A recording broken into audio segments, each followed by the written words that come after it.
Bom dia, amados. Quantos estão alegres por estar na casa do Senhor? Diga amém. Quem acredita que eu consigo tirar um amém mais forte?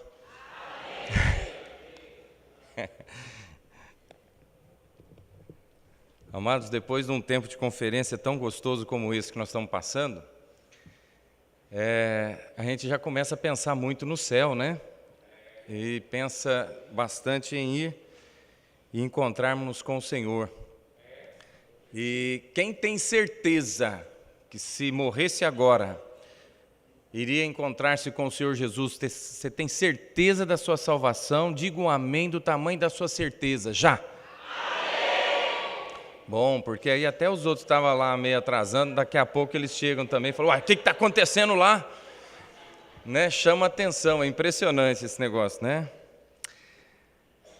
Irmãos, eu gostaria de pedir aos irmãos que abrissem suas Bíblias em Gênesis capítulo 2, versículo 25.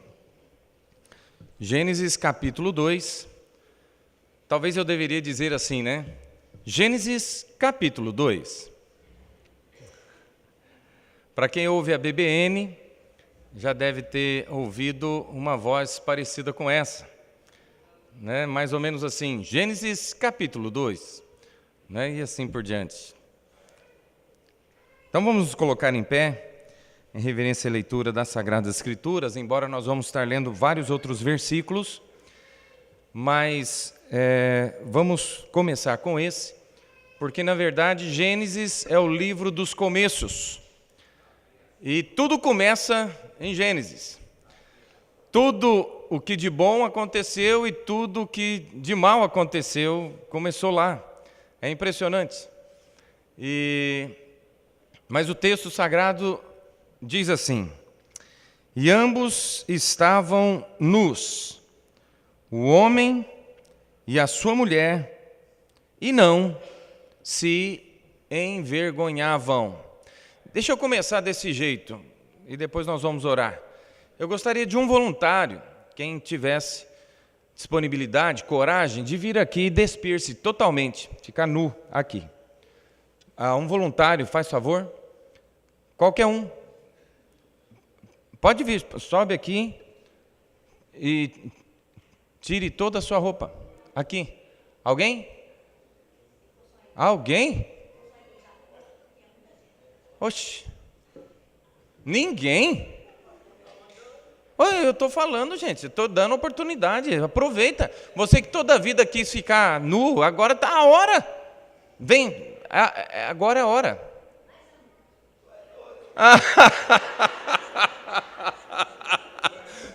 Rapaz, a irmã Geise ainda deu uma empolgada. Vai, Samuel, você está doida, mulher. Ai.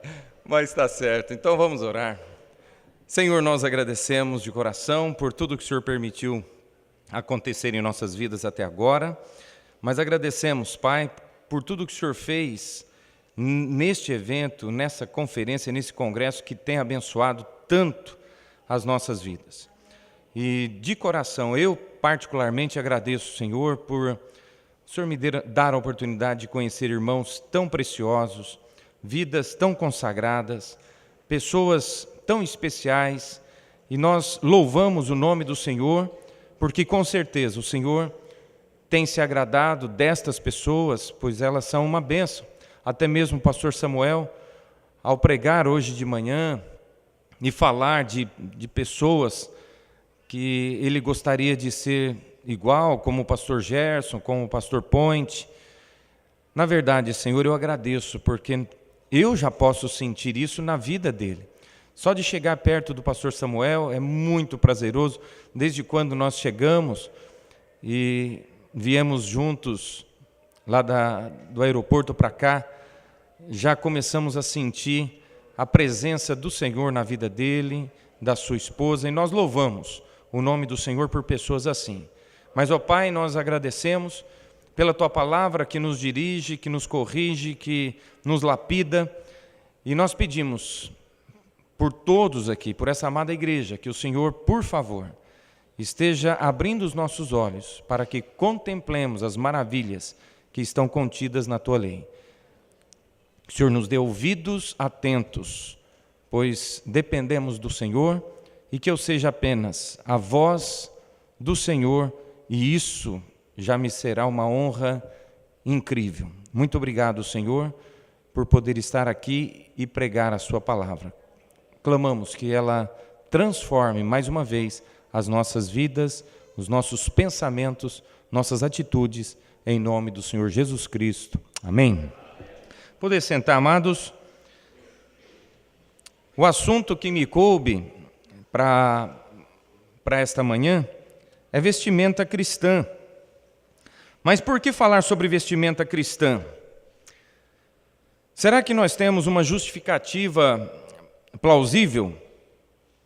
Porque conforme nós lemos em Gênesis 2:25, o homem é a única espécie da natureza criado por Deus, desprovida de plumagens e desprovida de escamas. Eles foram criados nus. Mas nós sabemos pela história, e depois nós vamos entrar em mais detalhes, mas depois, do pecado, eles inventaram diversas maneiras de vestir. Em Gênesis 3:7, diz assim: então foram abertos os olhos de ambos, e conheceram que estavam nus, e coseram folhas de figueira, e fizeram para si aventais. Interessante que o homem tem uma necessidade de se vestir. E é impressionante como tem essa necessidade. Mas como o pastor já deu início, o pontapé inicial, o pastor Humberto, hoje nós estamos numa corrida ao contrário, do despir-se. E, lamentavelmente, isso entrou para dentro das nossas igrejas e nós aceitamos, irmãos. De repente nós ficamos firmes contra uma doutrina que fala isso, que fala aquilo, nós somos contra. Mas a doutrina também envolve separação do mundanismo, também envolve santificação do corpo, também envolve, irmãos, o nosso corpo é o templo do Espírito Santo. E como é que faz? Daqui a pouco nós vamos... Aguenta aí, eu vou pregar rápido, você ouve rápido, nós vamos embora rápido, tá? Nós nos revelamos através do que vestimos. É bom você prestar atenção nisso. Porque às vezes, quanto mais peças nós usamos, mais nos expomos. E chamamos até mais atenção ainda. Ao escolhermos nossas roupas, nós demonstramos várias coisas. Por exemplo, nós demonstramos, ao escolher a nossa vestimenta, nós demonstramos as nossas convicções religiosas. Por exemplo, em Êxodo capítulo 28, versículo 4, o texto sagrado diz assim: estas, pois, são as vestes que farão: um peitoral, um éfode e um manto, e uma túnica bordada, uma mitra e um cinto. Farão, pois, santas vestes para Arão, teu irmão, e para seus filhos, para me administrarem o sacerdócio, o ofício sacerdotal. Então essa vestimenta é uma vestimenta que todo mundo, a hora que visse Arão, já sabia. Estamos falando com o sumo sacerdote. Então, roupa também demonstra as nossas convicções religiosas. Revelamos também o nosso sexo através da maneira como nós vestimos. Em Deuteronômio 22:5, a palavra de Deus diz: não haverá traje de homem na mulher, e nem vestirá o homem roupa de mulher, porque qualquer que faz isto, abominação é ao Senhor teu Deus. Alguém consegue imaginar o pastor Samuel de saia?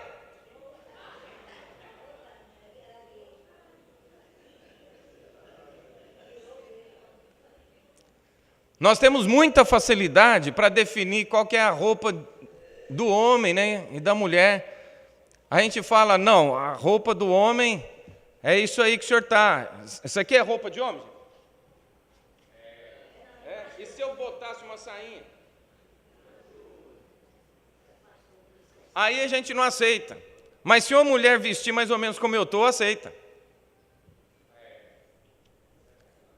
O homem não pode vestir a roupa da mulher, mas a mulher pode vestir a roupa do homem. Onde está escrito isso? Onde está escrito isso? Vamos ler de novo o texto aqui, Deuteronômio 22, 5. Não haverá traje de homem na mulher, e nem vestirá o homem roupa de mulher. Por quê? Porque qualquer que faz isto, a abominação é ao Senhor teu Deus. É abominação, irmãos. Mas nós deixamos entrar para dentro das igrejas. Por que a gente fala que deixa para entrar para dentro das igrejas? Porque a maioria das pessoas vestem uma roupa para adorar a Deus aqui e veste outra roupa para adorar o mundo lá.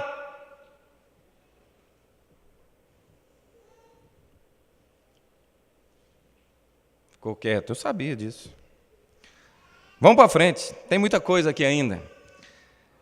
A nossa posição social também é demonstrada pela roupa, a nossa origem étnica, a nossa profissão, a nossa intenção. Uma prostituta, por exemplo, ela vai se vestir de uma maneira a chamar a atenção para o corpo dela. Ela tem que vender o material dela, o produto dela, é o corpo. Mas, no entanto, nós temos uma luta tremenda, porque às vezes até irmãs adentram o santuário de Deus despidas.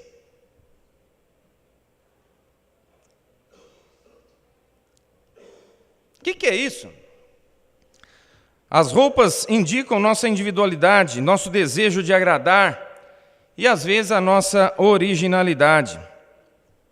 A maneira de nos vestirmos nos permite revelar aos outros por qual estágio de nossas vidas estamos passando. Isso tudo eu poderia estar fazendo citação bíblica, mas você vai se lembrando, existem roupas de viuvez, por exemplo, ficou viúvo, põe a roupa, vocês lembram? Vocês vão me falar o nome dessas pessoas, ó. De repente, essa mulher viu que o filho mais novo não foi lhe dado como marido, então ela despiu as suas vestes de viuvez e basicamente cobriu-se com uma roupa de prostituta, se fez de prostituta, o seu sogro chegou, teve-a por prostituta, a possuiu, e depois que deixou um penhor com ela, depois mandou um cabrito para pegar o penhor. Estou falando de quem? Tamar e Judá, não é? Então, se ela tivesse vestida corretamente, ninguém ia saber que ela era prostituta. Tanto é que quando foram lá para procurar a prostituta, falou, onde está a prostituta? Falou, não, aqui não teve prostituta nenhuma. Como é que sabe que não teve prostituta? Por causa do quê? Por causa da veste, por causa da roupa.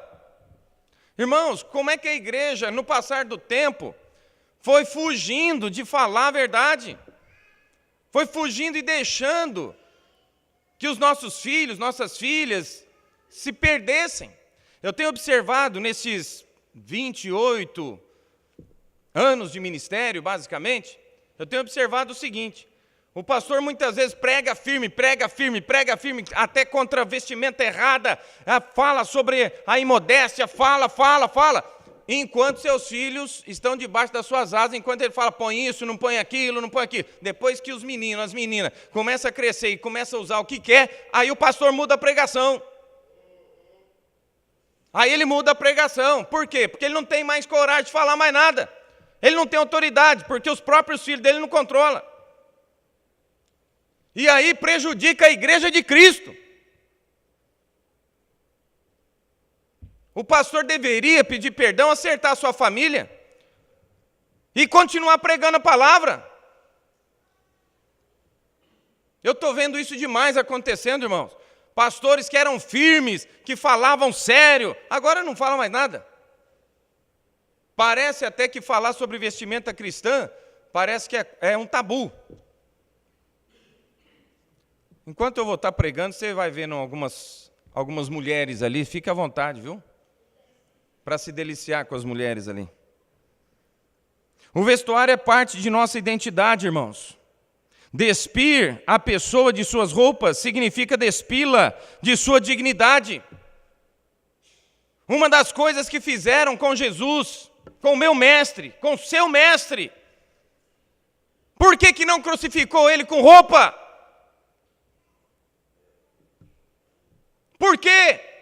E agora, irmãos, não estão nos crucificando e nós já estamos tirando a roupa.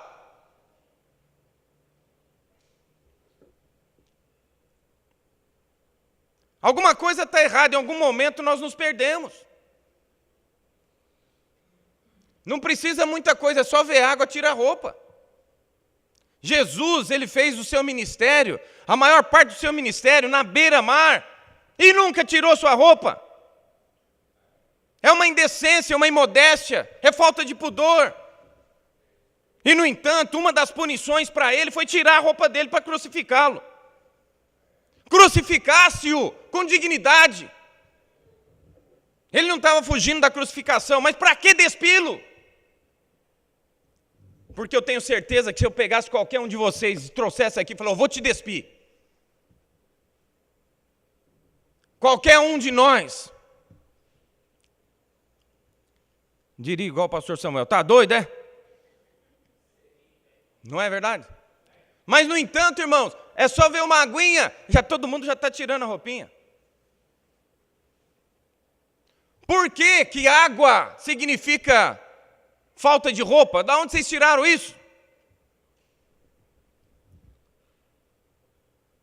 Pastor, mas nós estamos aqui perto da praia. E daí? Jesus viveu perto da praia o tempo todo. E ele andou até nas águas. E Pedro, depois que Jesus ressuscitou, que vou pescar, outro vou também. Jesus apresentou na praia, ele tinha se despido para pescar, ele estava só com uma bermuda. E a hora que viram, é o Senhor, a hora que viu que era o Senhor, pegou a túnica e pulou na água. É doido. Normalmente tira a roupa para pular na água.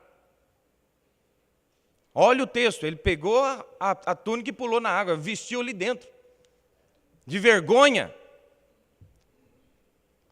para encontrar-se com o seu mestre, tinha se despido, coisa feia. Mas, no entanto, hoje nós não temos mais vergonha, né? Tá tudo bem, irmãos? Me amam ainda? Não sei, talvez até o final não. Mas não estou falando para agradar vocês mesmos, estou falando para agradar o meu mestre.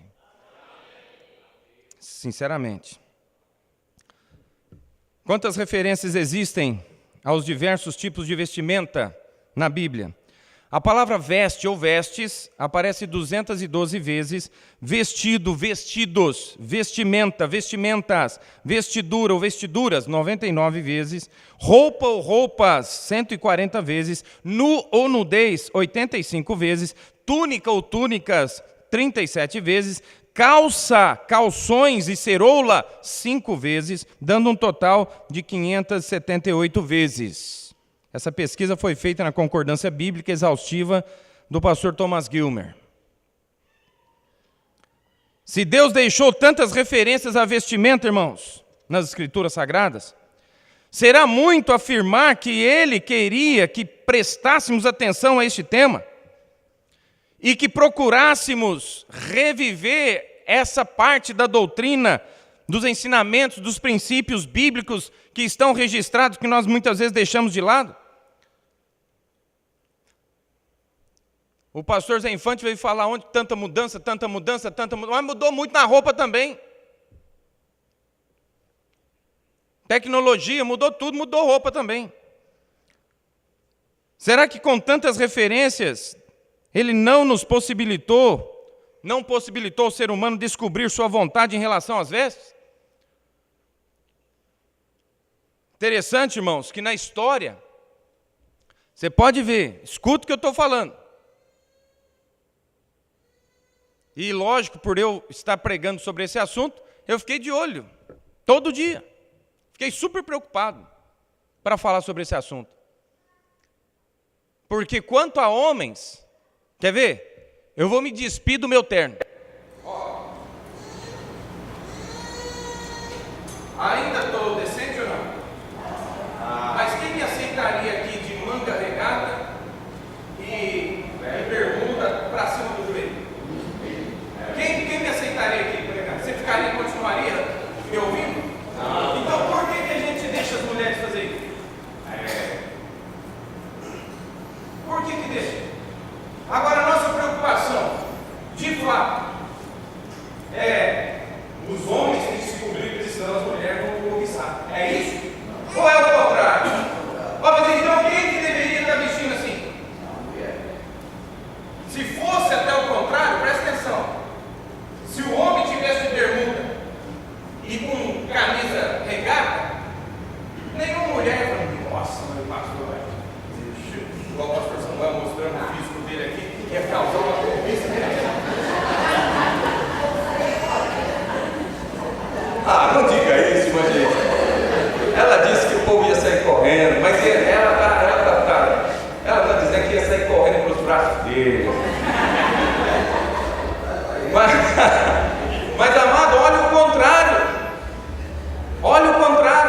sem manga, bem cavada aqui na frente, bem cavada atrás, e saia curta e tal, e está tudo bem. Mas, no entanto, o homem não pode.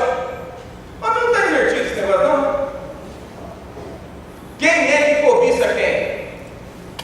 Quem é que Deus fez para ser atraído pelo olhar? Não é mulher que olha para homem e deseja, não. Entendeu? Agora, o homem, quer ver? Imagina aqui, se eu arrancar minha camisa, é lógico, nós vamos estudar isso daqui a pouco, é lógico que seria falta de pudor e falta de modéstia. Se eu arrancar minha camisa aqui, mas só que é o seguinte, se eu fizesse isso, ainda assim, não atrairia. Eu posso perguntar para as mulheres tranquilamente, a irmã Geise já até me ajudou, o pessoal ia olhar, é perigoso no meio e fazer assim. Agora vamos fazer o contrário, vamos pegar qualquer irmãzinha aqui e vamos deixar ela tirar a blusa dela aqui. Ah? Vixe Maria!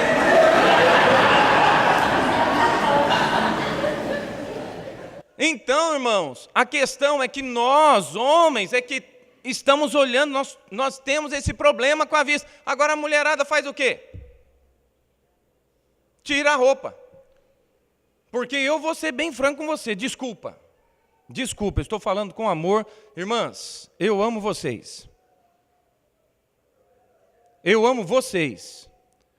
Eu não amo o corpo de vocês, eu amo vocês. Mas muitas estavam aqui neste evento, com roupas que a minha esposa não usa nem para dormir. Nem para dormir dentro do nosso quarto. Falei, uai, mas o que é o fim disso aí?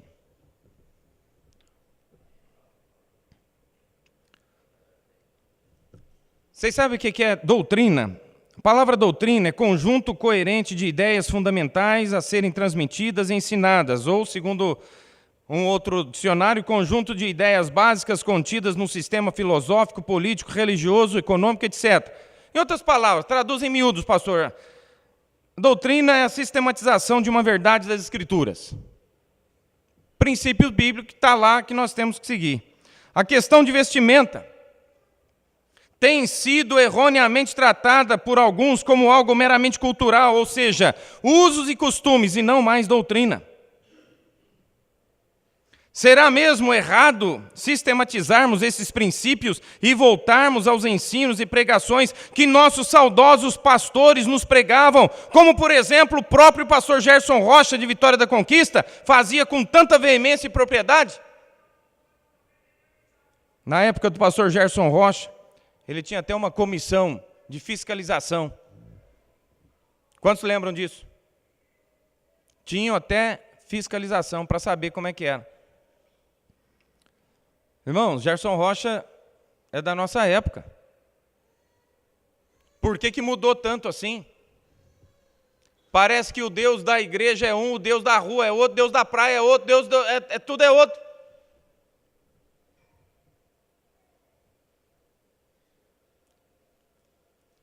Irmãos, aquilo que é imodesto dentro da casa de Deus é imodesto na rua. Aquilo que é imodesto dentro da casa de Deus é imodesto na praia. Uai, pastor, o senhor quer que vai o quê na praia? Vocês vão ver daqui a pouco algumas fotos que eu peguei de 1920. Como é que eram as praias. Daqui a pouco vai aparecendo lá. Você fica prestando atenção que você vai ver. Aí você fala, pastor, mas era 1920. Pois é, ainda o pessoal tinha pudor. Eu não estou falando de crente, não. Estou falando de gente, qualquer um, ser humano. Tinha vergonha. Hoje você vai nessas praias, é um absurdo. Eu gosto tanto de praia, adoro o local, coisa mais linda. Amado, mas o pessoal estraga a praia. Aí eu não vou na praia, não gosto de ir na praia. Por quê, pastor? Porque é indecente demais, velho. Você quer o quê? Não, pastor, mas eu não tenho nada a ver. Não tem nada a ver, você vai acostumando. É desse jeito. Aí daqui a pouco você não acha nada errado a sua filha botar uma roupa indecente, a sua esposa, os seus... E por aí vai. Deixa eu falar um pouquinho da história para vocês, um pouco da história da vestimenta secular. Uso de roupas. Os liberais dizem que uma das características mais estranhas dos seres humanos é o uso de roupas. Eles acham estranho isso. Porque os seres humanos começaram a usar roupas conforme a história secular? Quando e como os seres humanos tiveram a ideia de usar essa segunda pelagem? Supondo que os primeiros seres humanos viviam em climas quentes, não foi o frio que os fez se cobrirem com folhas. Teria sido talvez por pudor?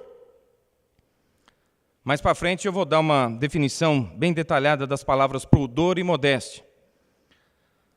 Tradicionalmente, os antropólogos costumam concordar que houve 2 motivos primordiais para o homem começar a usar roupa.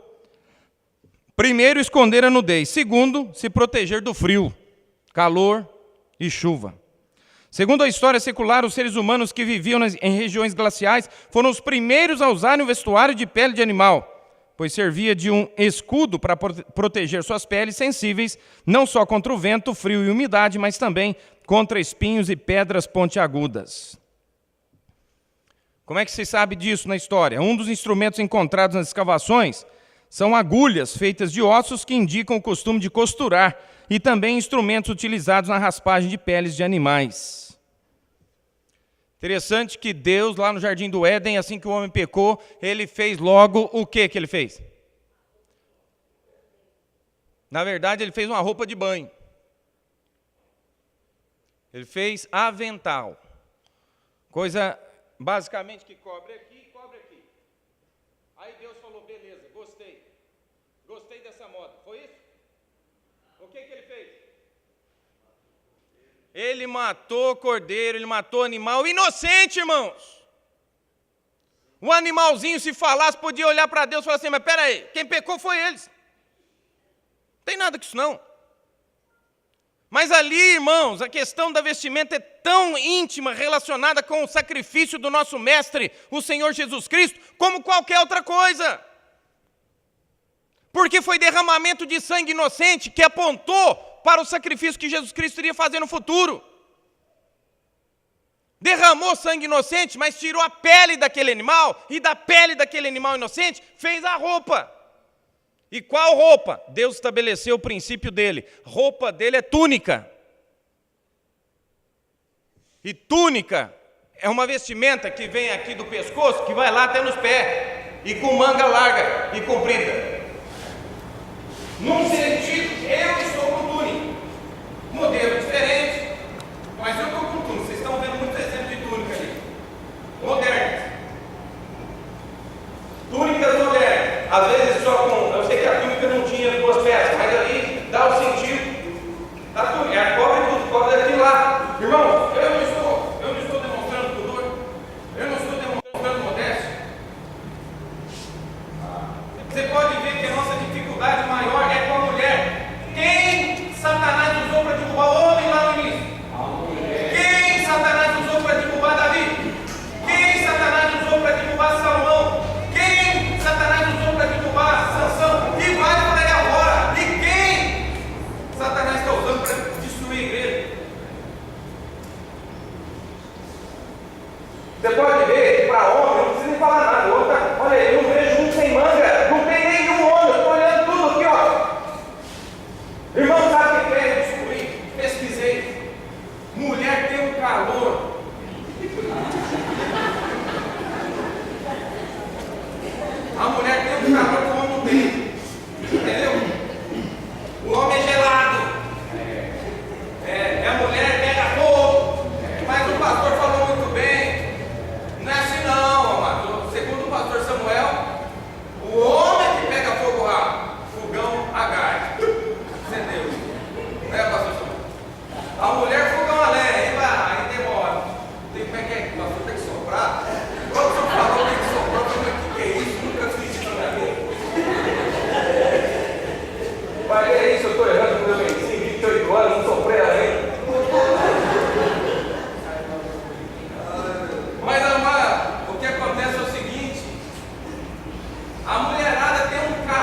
bermuda, camisetinha regada.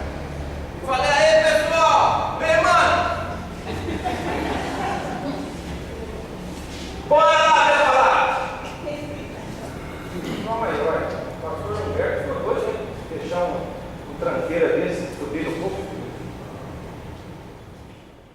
Irmão, não condiz com a dignidade do nosso corpo. Nós vamos chegar lá, vamos para frente. A arte da tecelagem de lã foi descoberta por camponeses da Mesopotâmia, segundo a história secular. A roupa, às vezes tingida, era enrolada no corpo. O linho bege, quando exposto ao sol, passava por uma purificação até chegar à cor branca, que simbolizava a pureza para os egípcios. Curiosidades. Para os romanos, o vermelho era a cor mais significante, que se relacionava à força, ao calor e à vida, ou seja, é a cor do poder. Os imperadores sempre se apresentavam com roupas de mangas longas e largas. As grandes invasões dos bárbaros em 476 d.C. destruíram o Império Romano e tiveram um efeito singular. Os romanos passaram a usar calças sobre suas vestes e os bárbaros passaram a usar vestes sobre suas calças.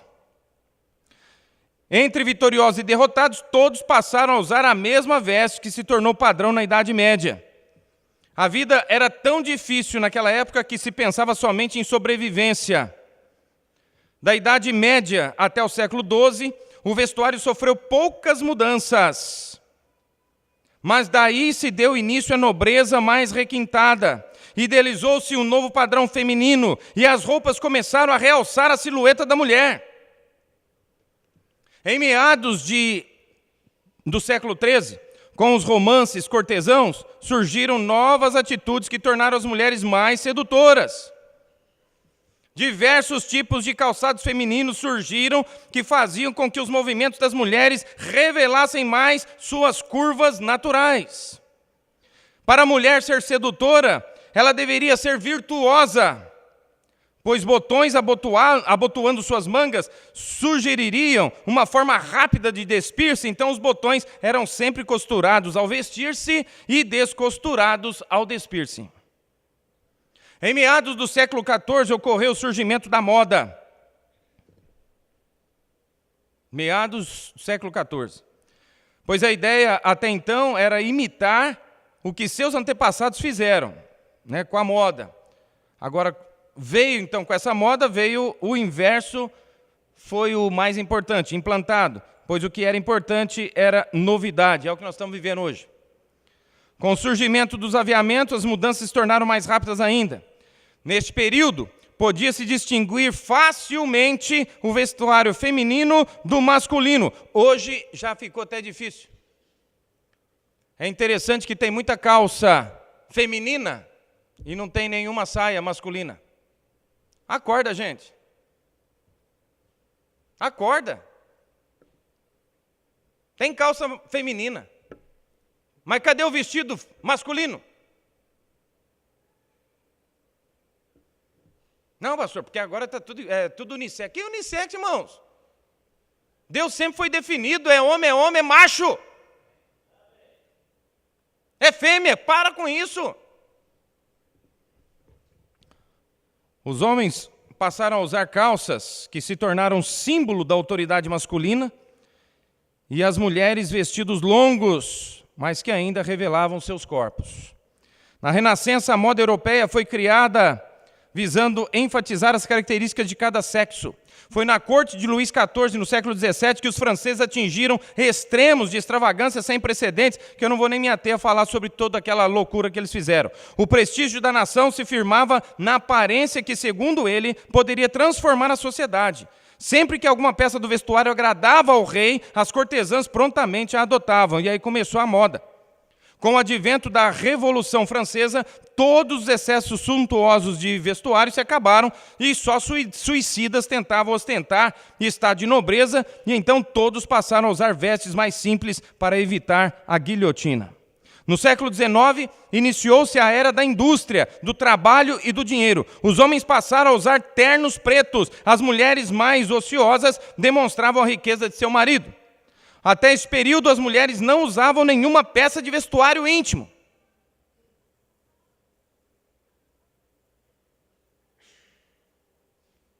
É isso mesmo, não usava não. Em 1858, houve em Paris a abertura do primeiro ateliê de alta costura, em que as mulheres podiam escolher os modelos já feitos que mais as agradavam e eram feitos sob medida por elas. Não demorou para esses costureiros desenharem e lançarem novos modelos toda hora, e aí a mulherada gostou. Durante a Primeira Guerra Mundial, os tecidos racionados deram lugar ao encurtamento das saias, até a altura dos tornozelos. Encurtou. Chegou até a altura dos tornozelos. E em 1920, as mulheres começaram a deixar os joelhos à mostra, com suas saias mais reduzidas. Hoje já estão mostrando as coxas. Não é... Desculpa, irmãos. Estou indo longe demais? Quem acha que eu posso continuar? Então vamos para frente. Por ocasião da Segunda Guerra, várias mulheres, por causa da privação, começaram a usar calça. Por causa da Segunda Guerra. Privação, opressão, problema, guerra e tal. Aí botaram calça para ter uma maior liberdade. Mas logo após, abandonaram esse uso e voltaram à elegância dos vestidos e saias. Em 1946, alguém sabe o que aconteceu? O ano em que lançaram o biquíni. A editora de moda Diana Vreeland escreveu: o biquíni é a invenção mais importante deste século XX, depois da bomba atômica. De fato, o próprio nome biquíni vem de uma explosão no atol do Pacífico, quando bombas atômicas foram testadas pelos Estados Unidos no atol de Bikini. A criação do biquíni foi disputada por dois estilistas franceses. Primeiro, Jacques Rein apresentou o átomo como o menor maiô do mundo. E em seguida, Louis Heard mostrou o biquíni, menor que o menor maiô do mundo, e ficou com a fama do criador da peça. Isso você pode encontrar na Wikipédia. Como escreveu alguém na época, todas as zonas erógenas, à exceção da intimidade propriamente dita, estão expostas com o uso do biquíni. E até mesmo a intimidade não está livre de aparecer com os movimentos de uma pessoa na praia. É a mais completa negação do pudor, pois torna todas as definições do pudor inúteis. Se alguém usa esta peça, já não deve se preocupar com saias curtas, com decotes reveladores, com calças apertadas, pois na praia se revela praticamente tudo. Eles tiveram um problema assim que lançaram o biquíni. Quem que vai expor isso para nós? Nenhuma atora quis. As mulheres naquela época tinham muito pudor. Eu não vou expor meu corpo desse jeito. Ninguém quis. Mas tem que ter uma, né? Micheline Bernardini foi a stripper de 19 anos, que provavelmente se prostituía desde criança, a única que na época do lançamento aceitou aparecer em público de biquíni. Será que nós estamos muito longe disso, irmãos? Em 1960 surgiram as mini-saias, que causaram muita polêmica. Em Londres, sua aceitação foi rápida, enquanto nos Estados Unidos foi bem mais lenta. Mas acabou aceitando. Essas mini-saias eram associadas à revolução sexual. Os adolescentes se rebelaram contra o autoritarismo e da noite para o dia mudaram completamente seu estilo de veste, priorizando não imitar ao máximo seus pais. Rebeldia. Os anos 70 foram chamados de loucos e extravagantes, pois houve uma rebelião à ditadura da moda. O vestuário muda a imagem do corpo e o torna o centro das atenções. Dia após dia, as roupas se tornam cada vez mais um livro aberto, um livro que conta a história de quem as veste. Palavras muitas vezes não são necessárias para as nossas vestes, porque as nossas vestes já dizem tudo. Nossas roupas expressam o que nós somos e o que sentimos. Muitos se divertem somente trocando várias vezes as roupas durante o dia. A roupa também pode representar sinal de protesto, a maioria das vezes pelos jovens que se rebelam contra os valores da sociedade. Hoje um homem pode usar um casaco igual estou usando por muitos anos e não sairá da moda. Mas parece que o que se tem em mente, tem muitos pastores já jovens, a ideia é, eu tenho que me parecer jovem. Então ele continua usando terno, mas ele põe uma camiseta, arranca a gravata e vai pregar nos púlpitos. Estou jovem. Estou usando isso aí, mas estou jovem. Quero saber de gravata não. Hoje cada um pode fazer a sua moda e não será estranho para ninguém. Existem nas roupas marcas relativas ao que praticamos, pois a roupa está intrinsecamente ligada ao que somos e também revela a que grupo nós pertencemos, que às vezes é a principal função. Todo mundo vê um carteiro, sabe que é um carteiro, por quê? Por causa da roupa dele, né? E se ele não tem aquela roupa, você sabe se ele é carteiro? E lógico, todo mundo vê um membro da Igreja Batista Salem e fala, esse aqui é membro da Igreja Batista Salem. Não é? Por causa do quê? Por causa da roupa que veste.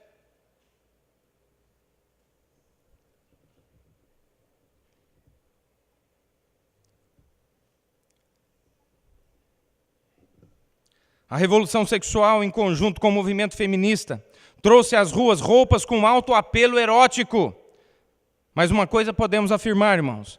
Daqui a 100 anos, a humanidade estará se vestindo sob uma mesma perspectiva, ou seja, em parte para proteger-se, em parte pelo pudor e em parte para mostrar quem é e, sobretudo, para agradar alguém. Você quer agradar quem com sua veste?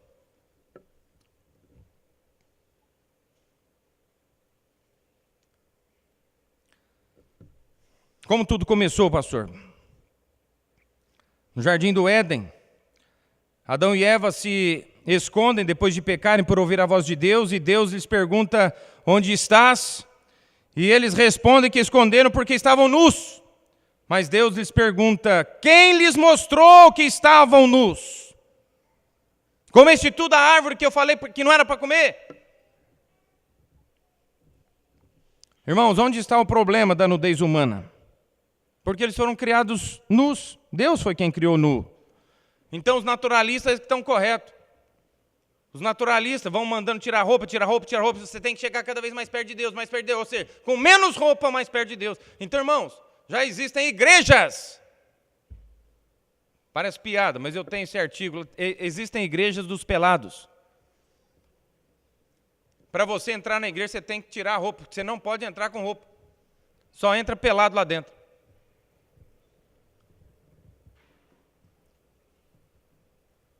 Está parecendo a história do pastor Zé Infante, ontem falando sobre os meninos que quer provar que Jesus é mulher.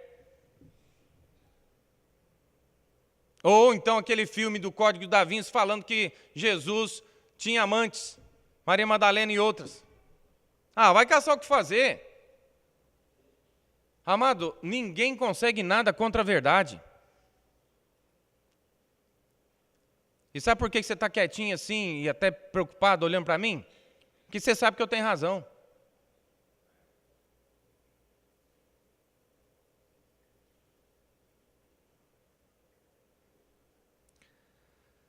Eles não tinham problema em olhar para o corpo desnudo um do outro. Por quê? Porque eles não tinham pecado. E isso, por incrível que pareça, o homem foi criado em imagem e semelhança de quem? Então presta atenção nisso para você nunca mais esquecer. Se ele foi criado em imagem e semelhança de Deus, a mulher, quando olhava para aquele corpo desnudo, ela via a glória de Deus. Antes do pecado. E quando ele olhou para aquela mulher, quando Deus trouxe a mulher, desnuda. Ele olhou para aquela mulher e viu a glória de Deus. Essa é agora osso dos meus ossos e carne da minha carne, será chamada... Ele estava dando nome em tudo, dando nome. A hora que Deus falou, eu vou dar o nome nela também. Ela vai chamar mulher, porquanto do homem foi tomada. Após o pecado, o corpo como que ficou opaco, ou seja, perderam a glória de Deus que os vestia. E hoje, irmãos, ao olharmos para um corpo nu, a consequência imediata é o completo esquecimento de Deus. Será que não dá para perceber que alguma coisa tem nessa questão de vestimento, irmãos? Alguma coisa séria. A maioria dos pastores ficaram bem frouxos. Não vou ficar pregando sobre isso, não, daqui a pouco não tem mais mulher nenhuma na minha igreja.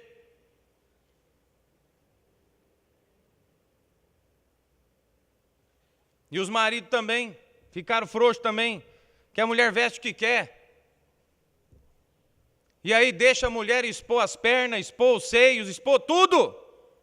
E não sei se vocês já viram, época de casamento, é carnaval na igreja. Amado, o que é isso? Que falta de respeito! Quem falou que para fazer casamento tem que tirar roupa? Mas você pode ter certeza, as vestes mais indecentes, imodestas, sem pudor, são nos casamentos. Tem um padre na nossa cidade, padre da matriz. Ele já determinou, se noiva entrar aqui com tomara que cai qualquer coisa, vai ter que usar esse turbante aqui. Ele já tem um turbante preparado lá. Vai ter que passar esse ridículo, vai sair nas fotos, tudo isso aqui. Porque eu não vou fazer casamento de ninguém assim, não. Mas a pastorada tem medo. A pastorada está fugindo. Não está encarando a realidade. Está deixando o mundo entrar, está arrebentando com tudo, gente. Puxa vida! E aliás, vocês têm alguns, 2, 3, meia dúzia de 4 ou 5, que estão falando amém, é verdade, tal, não sei o quê. Tem uns outros que já estão quase querendo me picar em pedacinho. Fecha essa boca, essa matraca. Por que será que o pastor Humberto, será que ele não tinha mais outra opção para chamar, não? Vai trazer um paulistinha lá que não sabe nem notar o nariz dele. Deixa ele quieto para lá. Irmãos, talvez vai ser minha última chance de tentar te ajudar.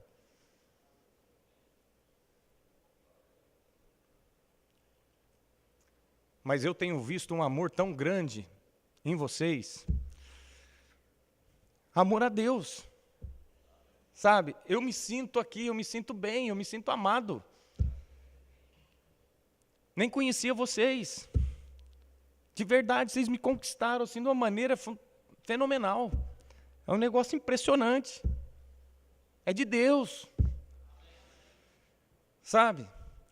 Agora esse detalhe, irmãos, eu estou falando com amor, sabe?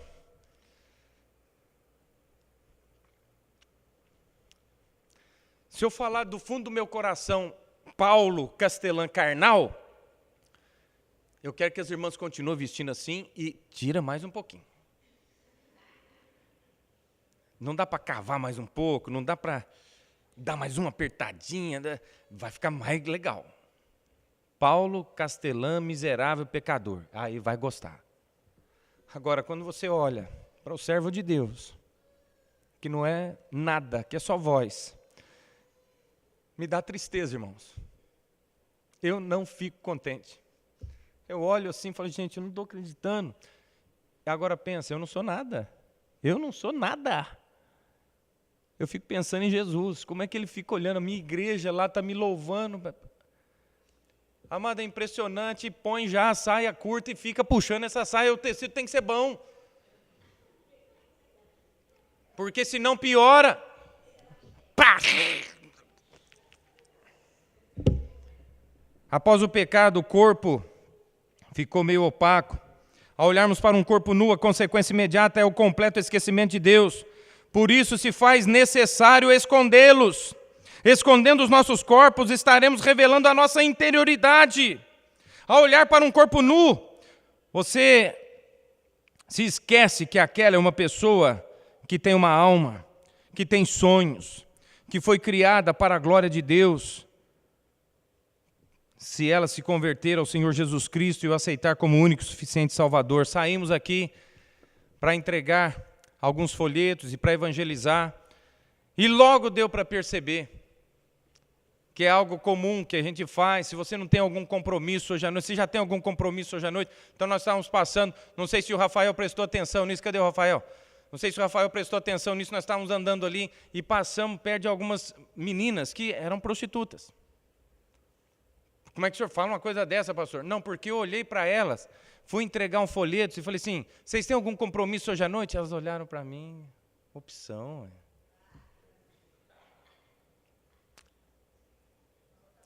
Olhei assim, elas ficaram, falei, olha, vai na igreja, é pertinho. Jesus Cristo ama vocês. Jesus Cristo, irmãos, ele pregou para as prostitutas, ele ganhou muitas prostitutas para ele. Entendeu? Deus, ele gosta das coisas certas, corretas. Ao olhar um corpo nu, você fica cravado na realidade da carne desse mundo. Por isso se deve esconder o corpo, esconder. Deus então fez túnicas de peles de animais e os vestiu, simbolizando o que Cristo iria fazer pela humanidade muitos anos depois. Ou seja, sangue inocente deveria ser derramado para pagar pelo pecado do homem. Sangue inocente foi derramado lá no Jardim do Éden para cobrir o pecado do homem com o quê? Com as túnicas. Túnica é o padrão divino de Deus para a vestimenta da humanidade. Foi Ele que fez, não fui eu não. Túnica trata-se de uma espécie de vestido largo, relativamente leve e de manga comprida que cobre o corpo inteiro. Vocês podem imaginar que distância as nossas irmãs estão disso. Olhe para o seu guarda-roupa, irmã. Que distância você está da vontade de Deus. E este foi o padrão divino, não foi meu não. A atitude diante de um homem ou uma mulher bem vestida é sempre diferente, pois você não a vê como um objeto sexual, mas você começa a ver as qualidades espirituais inerentes à alma da pessoa. Que pessoa simpática, que pessoa inteligente, que pessoa que sabe se apresentar e falar bem, que pessoa modesta, diferente, não é verdade, irmãos? Agora, quando você olha para uma pessoa que está mal vestida, o que você pensa logo? Portanto, irmãos, deve-se esconder o corpo para revelar a alma. Esse é o princípio mais básico do pudor cristão. É lógico que isso é diferente no casamento, em que marido e mulher podem e devem resgatar a preciosidade de revelar a glória de Deus quando estiverem nus perante um ao outro. Isso acontece porque Deus uniu o casal e se tornaram uma só carne. E um não deve idolatrar o corpo do outro ou vê-lo como objeto de uso, mas sim ver nele a glória da semelhança da imagem do Criador, o Senhor Jesus Cristo, pois o sexo é santo dentro do matrimônio e de total respeito. O pudor, o que é, pastor? Pudor é esconder o que eu sou. E hipocrisia? Hipocrisia é mostrar o que eu não sou. Não é hipocrisia você cobrir o seu corpo, mas hipocrisia é você mostrar o que você não é. Ou seja, querer ser o que na verdade não está em você. A primeira coisa que acontece com o indígena que se converte ao Senhor Jesus Cristo, irmãos, ele pode estar acostumado a viver nu na sua tribo, ele aceita Jesus, o que ele faz? Todo mundo sabe disso aqui. E isso tem impedido até de enviarmos missionários para pregar para eles, porque eles estão falando que nós estamos mudando os costumes deles. Amado, não somos nós que mudamos nada. Eles se convertem, o Espírito Santo vai habitar no coração deles. Eles querem cobrir. Eu estava lá no alto do Rio Negro. E sinceramente, irmãos, aquilo ali me impactou. Eu fui com a igreja para fazer um churrasco na beira, numa praia daquelas, lá em Barcelos. Não sei quantos conhecem Barcelos aqui. É o maior arquipélago fluvial do mundo.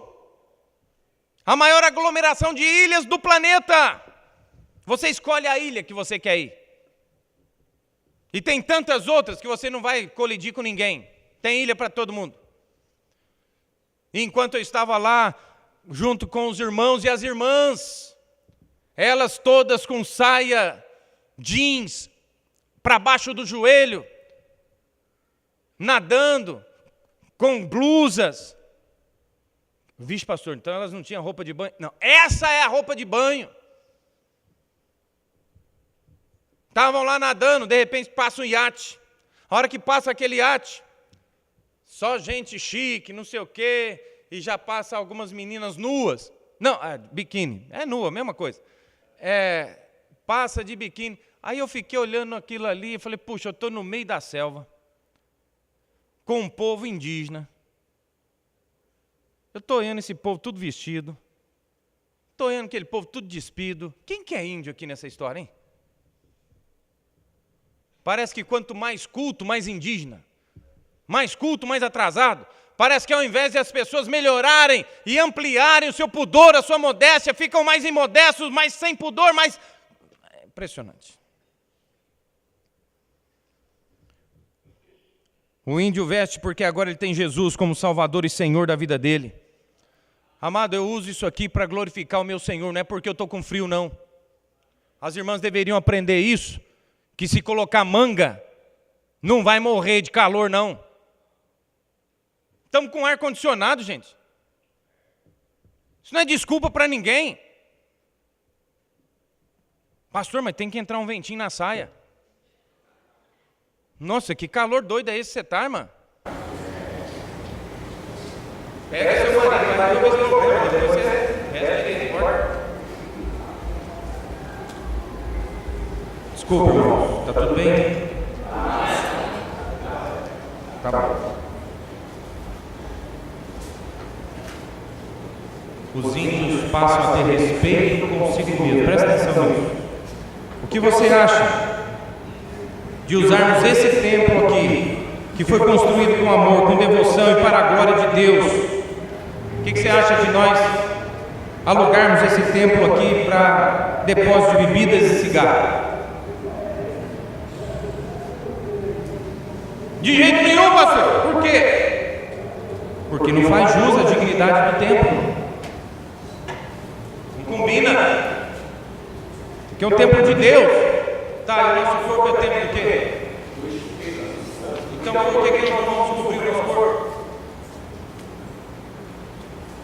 Alguns estão caindo na armadilha do diabo, dando ouvidos aos seguintes pensamentos: não seja falso, minha querida, não seja falsa, seja você mesma, seja natural.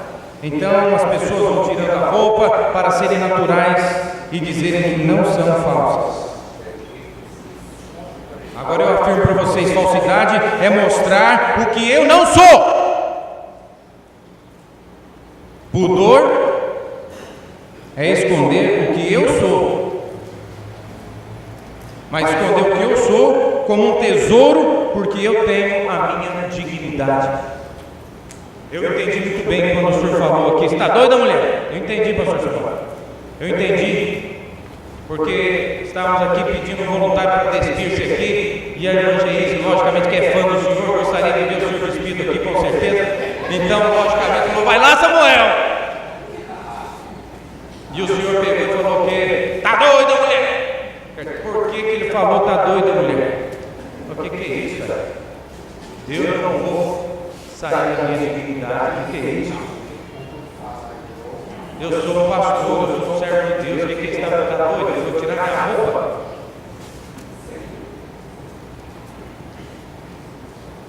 Você tem uma dignidade, irmão. Você tem que se valorizar. Porque quando você tira a sua roupa e se expõe, você se torna indigna, vulgar. Pessoas não te respeitam. Vestir-se com pudor é dar dignidade ao próprio corpo. O que Deus requer dos seus filhos, Ele requer pudor. Pudor preserva a intimidade da pessoa, consiste na recusa de mostrar aquilo que deve ficar escondido. O pudor, portanto, é recusar mostrar aquilo que deve ficar escondido. Mas por que algumas partes devem ficar escondidas? Então nós vamos ver o seguinte: nós vivemos num mundo pecador, sim ou não? E aqui dentro só tem santo. Irmãos, eu sou da época de pastor que tinha coragem. Eu sou da época do pastor que tinha coragem, batista da convenção. Aquela época, 30 anos atrás, na verdade 38 anos, que o pastor estava presente no culto, o pastor começou a pregar, e de repente falou assim: gente, olha direitinho o jeito que vocês estão sentados. Dá uma olhadinha no jeito que vocês estão sentados. Tá? E continuou pregando. De repente ele parou e falou: gente, tem uma irmãzinha aí que está sentada indecentemente, está mostrando tudo as coxas. Faz o seguinte, dá uma melhorada aí. Tá? Continuou pregando. Aí a pessoa falou assim: irmã fulano, você pode fazer o favor de cruzar essas pernas e colocar a Bíblia no joelho? Aí parece que a porta. É comigo que está falando? Não. Com quem que está falando? E ouça, eu já ouvi um monte de mulher falando assim: precisão de entrar. Você tem que ficar com a boca fechada. Você não foi, você não sabe o que é.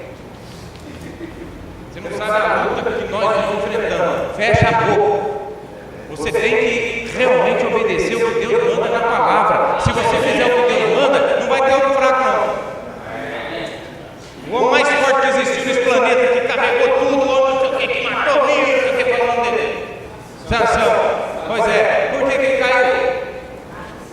Pois é, rápido sai. Eu acho que foi mais para dentro, né? Mas vamos para frente. Modéstia. O pudor é modéstia. Inspira o modo de vestir, mantém o silêncio ou certa reserva quando se entrevê o risco de uma curiosidade malsã ou mal pensada. Modéstia e pudor então são a mesma coisa, pastor? Não são iguais, mas agem no mesmo território, porque a modéstia diz respeito mais ao modo de vestir e pudor ao esconder aquilo que deve ser escondido. Ao analisarmos bem, vestir não é só esconder. O vestir também, de uma certa forma, é mostrar. Existe moda, elegância, estão vendo fotos aí, fineza no modo de vestir. Tudo isso é coordenado pela virtude da modéstia. Enquanto o pudor somente esconde, a modéstia expõe. Ela esconde e expõe.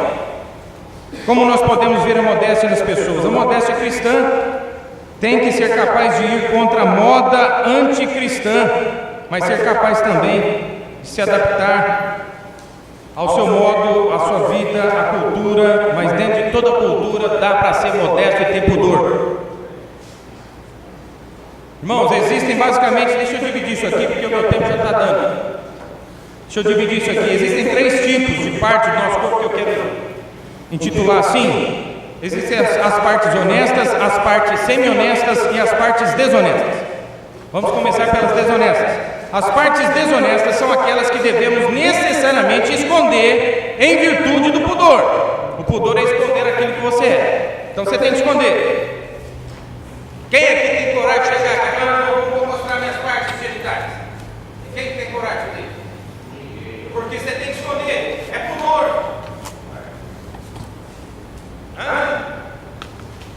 Tem que esconder, pudor. Então, quais seriam essas partes honestas? Os órgãos genitais, as nádegas, os seios. Todas essas partes devem ser escondidas. Por quê? Porque causa excitação sexual. E pessoas podem olhar para você de forma desonesta. Irmãs, se você está expondo parte do seu seio, se você está expondo parte das suas pernas, se você está expondo, você está levando a pessoa a pensar desonestamente. E é isso que você quer? Podem causar nas pessoas reações desonestas. Agora existem as partes honestas, que não causam nenhum tipo de excitação sexual. E que lá em 1 Coríntios 12 ele expôs muito bem. Eu estou correndo bastante aqui, irmãos, mas ele expôs muito bem. Partes que são honestas, ou seja, pode ser mostrado a qualquer momento. Mão, pé e rosto. Se eu falar para vocês, igual eu falei agora, tirar minha roupa, vocês já queriam ficar assim. Mas se eu falar, vou tirar meu sapato. O pastor é sério, a minha meia, olha, não tem chulé. A minha meia dá para coar café. Do galera ninguém toma, mas dá. Então, pés, mãos e rosto são partes que podem ser mostradas sempre. Então, entre as partes honestas e as partes desonestas, existem as áreas ali de penumbra, ou seja, semi-honestas, que vão conduzindo para o perigo da sedução e da demonstração daquilo que seria desonesto. Deus criou o homem e a mulher para se desejarem mutuamente, porém, diferentemente da mulher, o homem, na maioria dos casos, tem um apetite sexual maior que a mulher, e além disso, ele se excita também apenas por olhar o seu corpo. Até que ponto o corpo das mulheres deve ser coberto para não se tornar um perigo para os homens? Bom, somente os homens podem ser o parâmetro e não as mulheres. Se és casada, minha irmã, pergunte para o seu marido se está correto, se está com pudor, se está modesto, ou pergunte para o seu pastor se o seu marido não sabe ver. E se és solteira, pergunte para o seu pai. E se seu pai também não sabe nada, pergunte para o seu pastor. Em outras palavras, tudo que a mulher vestir e os movimentos que ela fizer, maneira de sentar, de abaixar, e etc., não deve dar ocasião para que os homens sejam incitados a desejar ver as partes desonestas e, por sua vez, tenham pensamentos desonestos para com a mulher, pois isso constitui pecado segundo o nosso Senhor Jesus Cristo. Qualquer homem quer tentar uma mulher com intenções impuras, mas se ela estiver bem vestida, tem medo de tentar com intenções impuras, não. Você está olhando ali, eu te mostrando um monte de mulheres ali, eu duvido que você teve qualquer tipo de pensamento errado, só de olhar essas mulheres aí, porque estão bem vestidas. Na moda atual não existe somente o despudor, mas existe também a ofensa à dignidade humana. A veste pode ser tão espalhafatosa que pode não ofender o pudor, mas ofenderá a modéstia. Um homem de Deus, um servo de Deus, amados, tem que saber como vestir. Vestir com dignidade. É uma tristeza ver, às vezes, até pastores com cada roupa, amado. Cada roupa de mano. Não, pastor, não está ofendendo o pudor, não está ofendendo a modéstia. Não está ofendendo o pudor, mas está ofendendo a modéstia. Você é um homem de Deus, você é um servo de Deus, você não deveria vestir desse jeito. Nós temos que pensar, irmãos, que roupa que a gente vai pôr. Nós estamos representando o céu.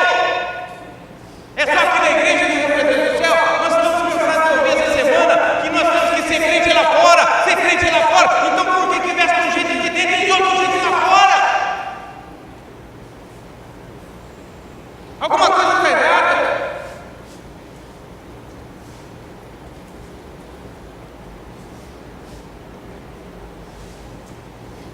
A veste pode ser tão terrível e sinceramente destrói o seu testemunho. Você pode não estar com falta de pudor, mas só de olhar para o jeito que você está desse jeito, pô, o que é isso? Por que você está desse jeito? Não, quero ficar mais à vontade. Ser cuidado, porque depois ninguém vai ouvir o seu testemunho mais. Agora preste atenção. Cuidamos bem dos nossos carros, cuidamos bem das nossas casas, enfeitamos nossas casas, limpamos nosso carro, passamos uma cerinha, deixamos brilhando, a gente passa um pretinho na roda, a gente trabalha nas nossas casas feitas, coloca um negócio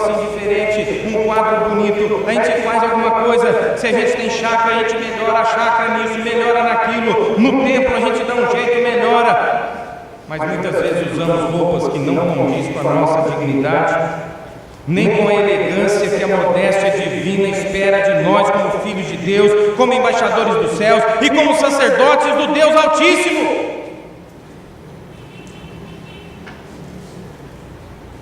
Não é necessário extravagância, irmãos, exageros, mas é necessário sim considerar a grandeza de nossa vocação e tentar expressá-la de forma modesta.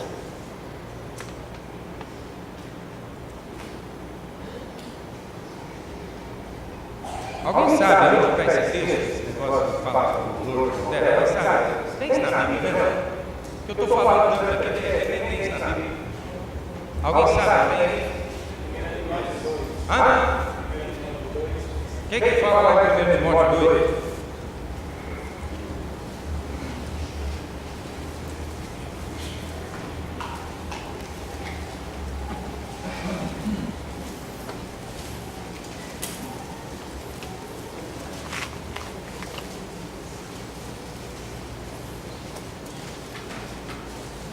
Primeiro Timóteo 2:9, que do mesmo modo as mulheres se ataviem em traje honesto, com pudor e modesto, não com tranças, ou com ouro, ou pérolas, ou vestidos preciosos. Para os estudiosos que gostam de ver o vernáculo, ver o grego, eu quero que você pesquise esse versículo aqui e veja qual o padrão de Deus para a mulher nesse versículo aqui. E eu pesquisei, você sabe o que significa esse atavie com traje honesto, com pudor e modéstia? Sabe o que significa isso aqui? É vestido longo, né? Comprido com mangas compridas. É o mesmo padrão que Deus deixou lá no Gênesis, gente. É o mesmo padrão. Eu ia pedir, não vou fazer, né? Mas eu ia pedir, sugerir para os irmãos um desfile hoje. Eu ia convidar todas as irmãs que têm certeza que estão agradando a Deus com as suas vestes para fazer uma fila. E para dar uma passadinha aqui para as câmeras poder dar uma fotografia. Eu fiquei com medo, irmão. Não vai dar certo. Não vai dar certo. Amado irmão, você teria coragem de vir? Você teria coragem de vir?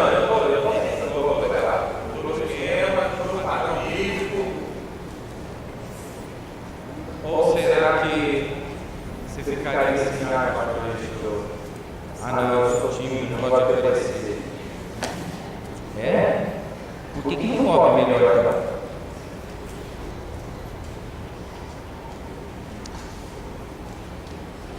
Mano, no fundo do meu coração, você foi comprado com o precioso sangue do Senhor Jesus Cristo. Amém. O preço foi tão alto. O salmista disse que se nós tivéssemos que pagar pela nossa redenção, ninguém conseguiria, porque os nossos recursos que vocês votariam antes não teria jeito de pagar. Eu vou te falar, pessoas até na minha igreja falam, pastor, mas eu fico com esse terno, para com isso, fica nesse sofrimento, porque Deus sofreu muito mais. E eu vou ser sincero, depois a gente acostuma que eu, sinceramente, eu não consigo pregar essa fé. Aí você fala, pastor, doido por essa, eu não consigo. Chamou para pregar aqui que eu quero. Parece que se eu não colocar o meu espírito. E não estou, porque eu posso tirar aqui, eu não estou não, irmão. Não estou despido não. Não estou com falta de pudor, nem com falta de nada. Mas eu não consigo. Irmão, eu não sou melhor que você em nada. Mas amado irmão, dê dignidade para o seu corpo. Ele é o templo do Espírito Santo. Então eu não estou contra você, eu não te odeio não. Entendeu? E o meu desejo não é te privar de nada. Não é não. Se alguém quiser depois em off, aí quiser conversar comigo, eu te mostro a minha esposa com roupa de banho. Te mostro, qualquer um que quiser, eu te mostro a minha esposa com roupa de banho. E eu te garanto que ela pode vir com essa roupa de banho dela aqui na igreja, que às vezes nem perceber que é roupa de banho.